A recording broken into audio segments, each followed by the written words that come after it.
I joined up in Melbourne, and I'm from Wodonga, so I had to go down to Melbourne, and then they sent me back up to Wagga.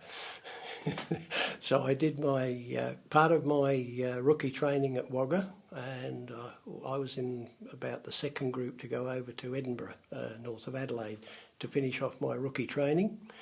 And then I went back to Wagga to do my trade training. And first off, I became an airframe fitter, an airframe mechanic, and was sent out for further training on a squadron. And I went to 2AD in Richmond, where I worked on Neptunes. But about that time, they were starting to speed the training up because of the Vietnam commitment. So they sent me back to Wagga early, after about 6 months, and I did my training up to fitter standard. And whilst I was there, I volunteered for Vietnam. I was based in Vung Tau, and I was working on Caribous, the same as what I had been in Richmond, because the Richmond time was actually training for Vietnam.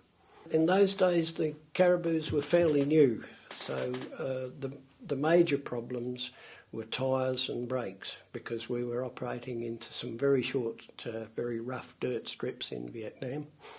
And so the brakes got a good workout, and so did the tyres. But one of the funniest things that happened was that the Americans made a mistake and sent a shipment of Arctic tyres to Vietnam. You know the story. Get the paperwork right, and then the things work right. So somebody had got the paperwork wrong somewhere.